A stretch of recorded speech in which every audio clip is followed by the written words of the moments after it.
आज इस वीडियो में हम बात करने वाले हैं कि जब भी आप एचएससी इंटरव्यू के लिए जाते हो तो आपको फायर के रिलेटेड कौन से क्वेश्चंस पूछे जा सकते हैं और उसका आपने किस तरीके से आंसर देना चाहिए। तो चलिए शुरू करते हैं। तो सबसे पहले जानते हैं कि फायर क्या होता है। तो उसकी डेफिनेशन है, fire is a chemical reactions of fuel with required amount of heat oxygen and during the reaction heat and light produces.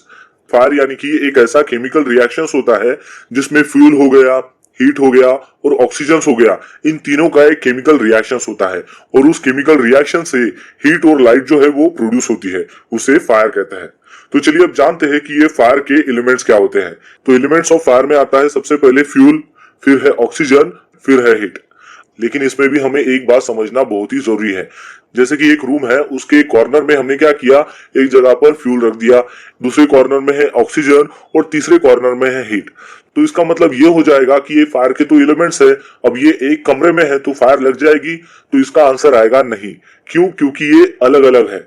तो इसका मतलब ये है कि जब तक ये तीनों कंबाइन नहीं होंगे आपस में, तब तक आग नहीं लगेगी। और ये कंबाइन होने के बाद जब तक उसमें एक केमिकल रिएक्शन, जैसे कि हमने डेफिनेशन में देखा था, वो जब तक नहीं होगा तब तक आग नहीं पकड़ेगी। तो इसमें चौथा पॉइंट जो है वो ऐड हो जाएगा, वो यानी कि चेन रिएक्शंस। यानी कि इन तीनों में जो रिएक्शंस होगी उसे चेन रिएक्शंस कहते हैं। वो जब तक नहीं होगी तब तक आग नहीं लगेगी। यानी कि उसके एलिमेंट्स ऑफ फायर में 4 फैक्टर आएंगे। वो हो जाएगा फ्यूल, हीट, ऑक्सीजन और लास्ट में चेन रिएक्शन। चलिए अब जानते हैं कि फायर ट्रायंगल क्या होता है। तो फायर ट्रायंगल में क्या होता है कि जैसे कि हमने इसके पहले देखा कि फायर के एलिमेंट्स क्या है, वो कौन से थे, वो 3 एलिमेंट्स थे, वो थे फ्यूल, ऑक्सीजन और हीट। अब ये जो फ्यूल, ऑक्सीजन और हीट है, इन तीनों को अगर कंबाइन किया जाए तो उसके बाद जो एक चेन रिएक्शंस फॉर्म होगी उसी को फायर ट्रायंगल कहते हैं। यानी कि फायर ट्रायंगल क्या हो जाएगा, fuel plus oxygen plus heat plus chain reactions. ये जब चारों कंबाइन होंगे तभी फायर ऑकर होगी और फिर उस फायर को फायर ट्रायंगल कहेंगे। आपको एक बात यहाँ पर ध्यान में रखनी है कि अब फायर ट्रायंगल को फायर टेट्राहेड्रन कहते हैं, क्योंकि पहले फायर ट्रायंगल में 3 कंपोनेंट्स आते थे। वो थे ऑक्सीजन, हीट और फ्यूल। लेकिन अब जब से ये चौथा कंपोनेंट्स ऐड हुआ, यानी कि जो चेन रिएक्शन हमने इसमें देखा है, तो जब से ये ऐड हुआ है तब से इसका नाम फायर टेट्राहेड्रन हो गया है। यानी कि फायर ट्रायंगल में 3 कंपोनेंट्स होते हैं और फायर टेट्राहेड्रन में 4 कंपोनेंट्स होते हैं। आपको और एक बात यहाँ पर ध्यान में रखनी है कि ये जो फायर ट्रायंगल्स के एलिमेंट्स है, इसमें से अगर एक भी एलिमेंट्स वहां पर नहीं रहेगा तो ये फायर ऑकर नहीं होगी। एग्जांपल के तौर पर ये जो तीनों एलिमेंट्स है, जैसे कि फ्यूल, ऑक्सीजन और हीट, इसमें से एक भी एलिमेंट्स अगर आप निकाल दोगे तो उसकी चेन रिएक्शन फॉर्म नहीं होगी और वो फायर ऑकर नहीं होगा। फिर उसके बाद आपको क्वेश्चंस पूछा जा सकता है कि फायर के क्या क्लासिफिकेशन होते हैं।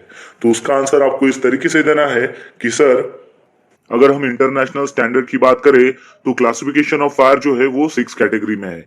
यानी कि there are 6 classes of fire. उसमें आता है class A, class B, class C, class D, class E और क्लास एफ। तो चलिए जानते हैं इसे संक्षिप्त में। अब ये जो 6 क्लासेस ऑफ फायर है, ये डिपेंड करता है कि टाइप्स ऑफ फ्यूल कौन सा यूज हो रहा है, इसके ऊपर इसकी कैटेगराइज की गई है। तो चलिए जानते हैं कि क्लास ए फायर में क्या आता है। तो क्लास ए फायर में आता है कंबस्टेबल मटेरियल, यानी कि जलने वाली चीज। एग्जाम्पल के तौर पर जैसे कि वुड हो गया, पेपर हो गया, रबर हो गया, इसको अगर आग लगती है तो वो क्लास ए फायर है। चलिए अब देखते हैं कि क्लास बी फायर में क्या आता है। तो क्लास बी फायर में आता है फ्लैमेबल लिक्विड, यानी कि ऐसा लिक्विड जो ज्वलनशील हो। जैसे एग्जांपल है पेट्रोल, डीजल, पेंट। इसको अगर मान लो आग लगती है तो वो क्लास बी फायर में आती है। तो चलिए अब देखते हैं कि क्लास सी फायर क्या है। तो क्लास सी फायर में आता है फ्लैमेबल गैसेस, यानी कि जलने वाली गैसेस। यानी कि जो भी गैसेस जो जलती है वो क्लास सी फायर में आती है। जैसे हम एग्जांपल लेते हैं, हाइड्रोजन गैस जलती है, ब्यूटेन गैस जलती है, मीथेन गैस जलती है। इसको अगर मान लो आग लगती है तो वो क्लास सी फायर में आती है। चलिए अब जानते हैं कि क्लास डी फायर में क्या आता है। क्लास डी फायर में आता है कंबस्टेबल मेटल्स। अब जो भी मेटल है जिसको आग लग सकती है वो कैटेगरीज क्लास डी में आती है। जैसे कि आपको पता है कुछ केमिकल्स है जिसको आग लग सकती है, जैसे कि मैग्नीशियम, उस मेटल को अगर मान लो आग लगती है, एल्यूमिनियम को आग लगती है, पोटेशियम को आग लगती है, इसको अगर मान लो आग लगती है तो वो क्लास डी फायर में आती है। अब देखते हैं कि क्लास ई फायर क्या है। तो क्लास ई फायर में आता है इलेक्ट्रिकल फायर्स, यानी कि जो भी इलेक्ट्रिकल इक्विपमेंट है और उसमें अगर मान लो कि जो पावर है वो चालू कंडीशन में है, उस दौरान अगर आग लगती है तो वो क्लास ई फायर कैटेगरी में आती है। एग्जाम्पल लेते हैं इलेक्ट्रिकल इक्विपमेंट का, जैसे कि कंप्यूटर्स हो गया, जनरेटर्स हो गया। ये जो है ये इलेक्ट्रिकल पावर सप्लाई से चलते हैं। अगर मान लो वो पावर सप्लाई में कुछ करंट लीकेज हो जाता है जिसके द्वारा फायर क्रिएट होती है, तो वो इस कैटेगरी में आता है। आपको ये ध्यान में रखना है कि इलेक्ट्रिकल पावर कंडीशंस में अगर मान लो इलेक्ट्रिकल एटम हम रिमूव ही कर दे तो उसका जो फायर क्लास है वो चेंज हो जाएगा। यानी कि जो कंप्यूटर है उसको हमने पावर सप्लाई दिया लेकिन वो पावर सप्लाई कट ऑफ कर दिया, बाद में उसे अगर मान लो आग लगती है तो उसका जो फायर का जो क्लास है वो चेंज हो जाएगा।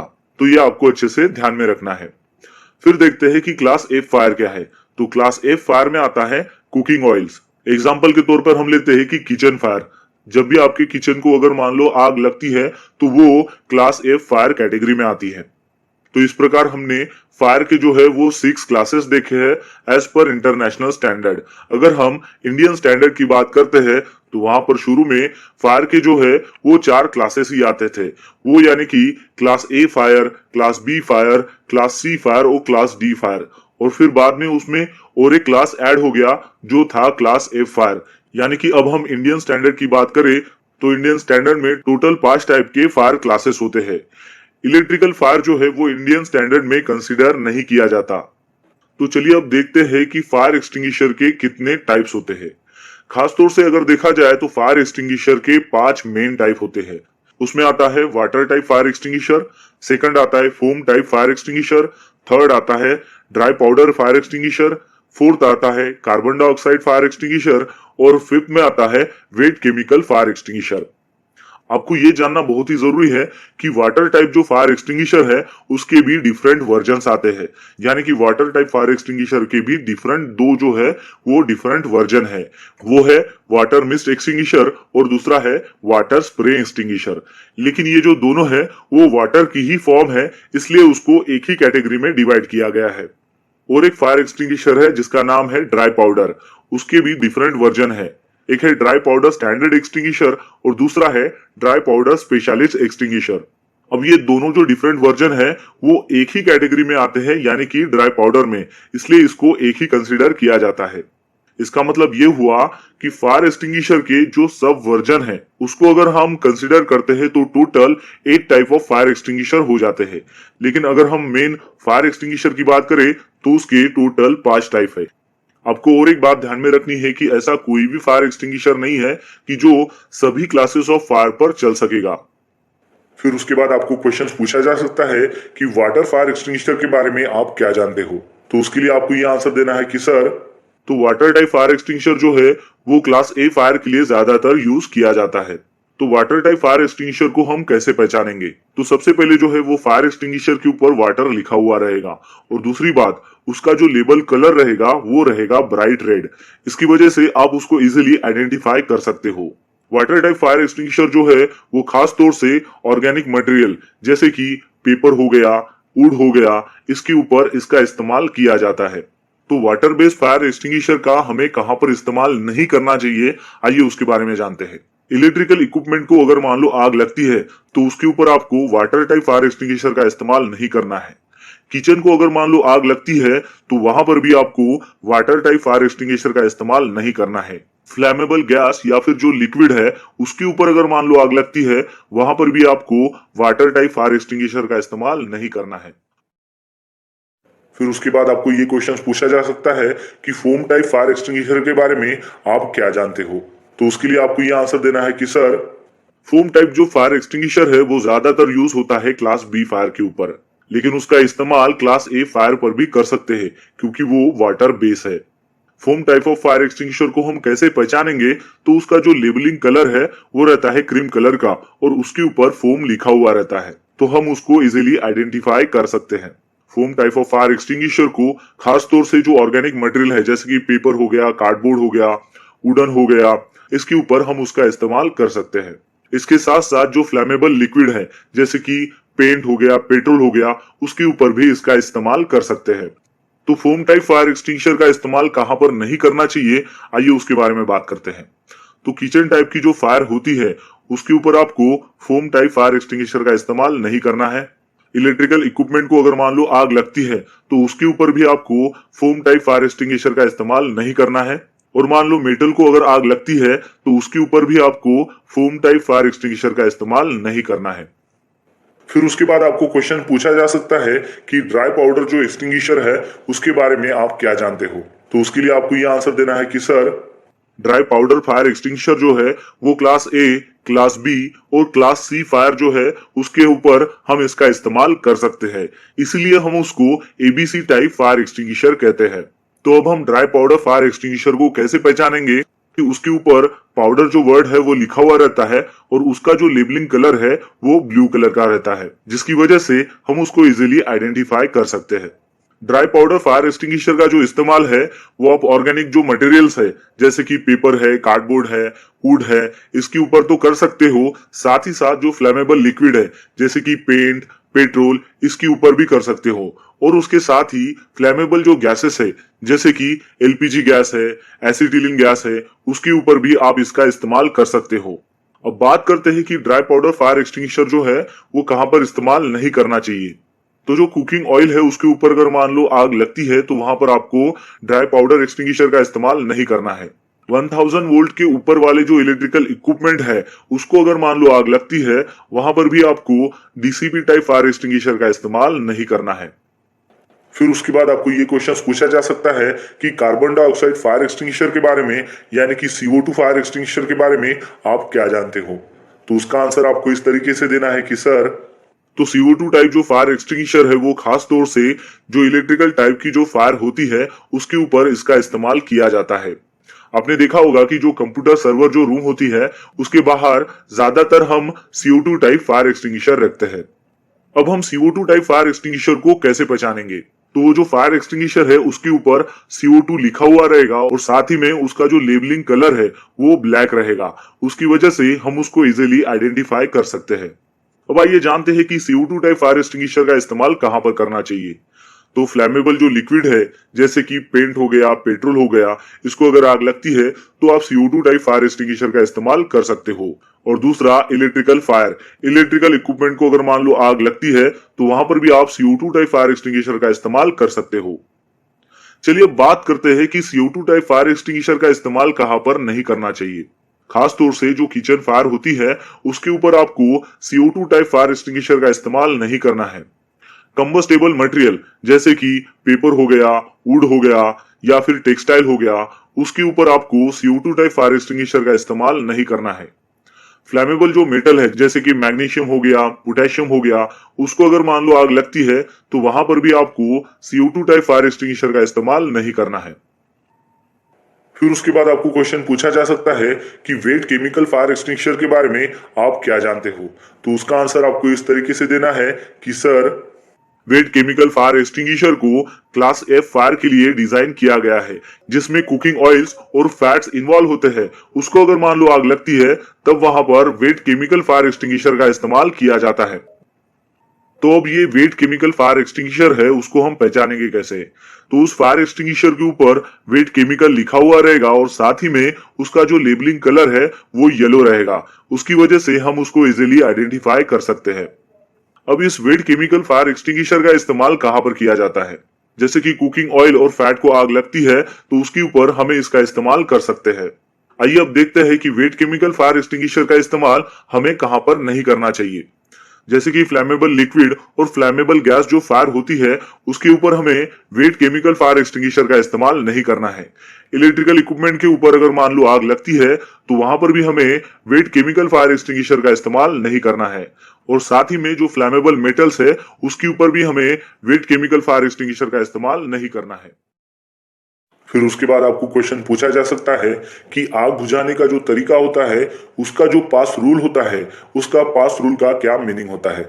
तो पास रूल में P stand for pull the pin from fire extinguisher, यानी कि फायर एक्सटिंग्विशर से सबसे पहले हमें पिन को पुल करना है यानी कि खींचना है। A stand for aim at the base of fire, यानी कि जहां पर आग लगी हुई है उसके बेस के ऊपर हमें निशाना साधना है। S stand for squeeze the handle, यानी कि अब हमें उसका जो हैंडल है उसे अच्छे से स्क्वीज करना है, यानी कि दबाना है। और आखिरी वाला पास का यस, इसका मतलब होता है स्वीप, यानी कि sweep from side to side at the base of the fire until it appears to be out, यानी कि हमें स्वीप करना है साइड बाय साइड से। कहां पर? तो जहां पर आग लगी है उसके बेस के ऊपर। और कब तक हमें करना है? कि जब तक वो आग बूझ ना जाए। फिर उसके बाद आपको क्वेश्चन पूछा जा सकता है कि फायर एक्सटिंग्विशिंग मेथड्स यानी कि क्या होते हैं। तो उसका आंसर आपको इस तरीके से देना है कि सर, तो सबसे पहली मेथड है कूलिंग मेथड। इसमें हम क्या करते हैं कि जो फायर का जो सीन होता है उसमें से हम हीट को रिमूव करते हैं, उसे कूलिंग मेथड कहते हैं। और इस हीट को हम रिमूव करने के लिए बाय यूजिंग वाटर जो है वो इस्तेमाल कर सकते हैं, या फिर फोम टाइप जो फायर एक्सटिंग्विशर है उसका भी हम इस्तेमाल कर सकते हैं। फिर उसके बाद है स्टारवेशन मेथड। इसमें क्या होता है कि जो फायर का जो सीन होता है उसमें से हम फ्यूल को रिमूव करते हैं, उसी को स्टारवेशन मेथड कहते हैं। और ये फ्यूल को हम कैसे रिमूव कर सकते हैं? तो जो भी फ्यूल का सप्लाई है उसको हम कट करके इस फ्यूल को रिमूव कर सकते हैं। फिर उसके बाद है स्मूथरिंग मेथड। इसमें हम क्या करते हैं कि जो फायर का सीन होता है उसमें से हम ऑक्सीजन को रिमूव करते हैं, उसी मेथड को स्मूथरिंग मेथड कहते हैं। और इस ऑक्सीजन को हम कैसे रिमूव कर सकते हैं? तो उसके लिए हम CO2 फायर एक्सटिंग्विशर या फिर DCB फायर एक्सटिंग्विशर का इस्तेमाल करके हम ऑक्सीजन को रिमूव कर सकते हैं। और फिर उसके बाद हमारी मेथड है चेन ब्रेकिंग रिएक्शन। इसमें हम क्या करते हैं कि जो फायर की जो चेन होती है उस चेन को हम DCB फायर एक्सटिंग्विशर का इस्तेमाल करके भी तोड़ सकते हैं, या फिर ब्लैंकेटिंग का इस्तेमाल करके भी उस चेन रिएक्शन को तोड़ सकते हैं। इस चेन रिएक्शन में क्या होता है कि किसी एजेंट को हमें अप्लाई करना पड़ता है उस केमिकल चेन रिएक्शन के ऊपर, ताकि वो जो जलने वाली जो प्रोडक्ट्स है उसमें ब्रेकडाउन कर सके। और ये जो ब्रेकडाउन है ये हीट या फिर ऑक्सीडाइजेशन के जरिए होता है। तो ये जो चारों मेथड है इसमें से अगर हमने किसी एक को भी अगर इंटरफेयर कर लिया, यानी कि किसी एक को भी अगर रिमूव कर लिया, तो हम फायर को बढ़ने से रोक सकते हैं। फिर उसके बाद आपको क्वेश्चन पूछा जा सकता है कि फायर स्प्रिंकलर सिस्टम यानी कि क्या होता है।